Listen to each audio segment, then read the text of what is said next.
Hi all, welcome to lucky beauty world. ఈరోజు tape మెజర్మెంట్తో ఎలా measures తీసుకోవాలనేది చూద్దాం. టేప్కి వైట్ సైడ్ ఉండే వైపు తీసుకోవాలి. లెంత్ కాఫ్ లెంత్ అనమాట. మోకాలు కింద పాదానికి మధ్య భాగంలో మనం లెంత్ తీసుకుంటే లెంత్ సరిపోతుందన్నమాట. ఆ లెంత్ ఎంత ఉందనేది మెజర్ చేసుకోవాలి. ఇది పళ్ళు లెంత్ అనేది మెజర్ చేయడానికి యూజ్ అవుతుందన్నమాట. ఎంత పళ్ళు కావాలో అంత. ఇప్పుడు ఫ్రంట్ పార్ట్ రౌండ్ లెంత్ తీసుకోవాలి.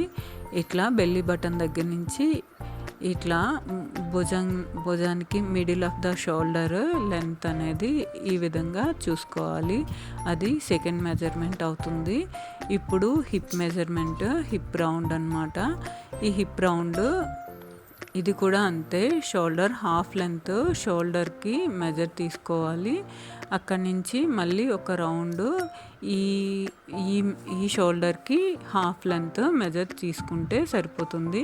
మనకి సారీ ప్రీప్లీటింగ్కి 3 మెజర్మెంట్స్ అనేవి మనకి వచ్చేసాయి. ఇప్పుడు మనం సారీ పైన పిన్స్ అనేవి మనం సెక్యూర్ చేసుకుంటే సరిపోతుంది. దాని ప్రకారంగా మనం ఐరన్ చేసుకుంటే సారీ బాక్స్ ఫోల్డింగ్కి ఐరనింగ్కి ఈజీ అవుతుందన్నమాట. ఫస్ట్ పళ్ళు తీసుకోవాలి.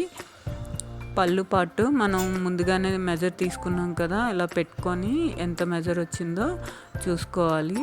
ఆ మెజర్ ఈ విధంగా మనకి టేప్ మెజర్మెంట్ తీసుకున్నాం కదా, వైట్ సైడ్ ఎంత లెంత్ వచ్చిందో ఎగ్జాక్ట్గా అంత లెంత్కి పిన్తో సెక్యూర్ చేసుకోవాలన్నమాట.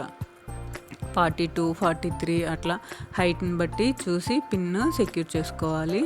ఇంకా సెకండ్ మెజర్మెంట్ అలాగే ఒక రౌండ్ తీసుకున్నాం కదా, పైనుంచి కింద వరకు రౌండ్ తీసుకున్నాం కదా, ఆ రౌండ్ లెంత్ వరకు మనం సెకండ్ పిన్ అనేది సెక్యూర్ చేసుకోవాలి.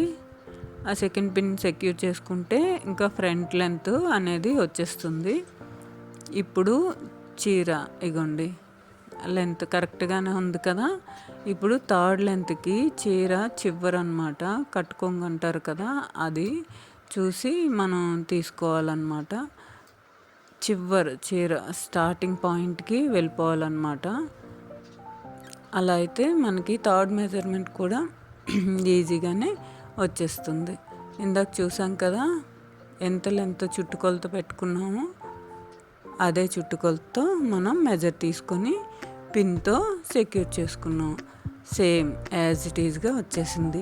ఇంతేనండి. ఇంత ఈజీగా సింపుల్గా మనం శారీ మెజర్మెంట్స్ తీసుకొని శారీ ప్రీప్లీటింగ్ అనేది స్టార్ట్ చేసుకుంటే ఈజీగా శారీ ప్రీప్లీటింగ్ చేసి బాక్స్ ఫోల్డింగ్ చేసుకోవచ్చు. 3 పిన్స్తో ఈజీగా మనం శారీ బాక్స్ ఫోల్డింగ్ అనేది చేసుకోవచ్చు అనమాట. ఇగోండి, అక్కడి నుంచి ఇక్కడికి 2 పిన్స్ మధ్యలో గ్యాప్ ఉంటుంది కదా, ఆ గ్యాప్లో మనం కుచ్చిళ్ళు అనేవి తీసుకొని ఐరన్ చేసుకుంటే సరిపోతుంది. ఈ వీడియో అనేది క్లారిటీ వచ్చిందని నేను అనుకుంటున్నాను. అర్థమైతే లైక్ చేసి కామెంట్ చేయండి. Thanks for watching. Thank you.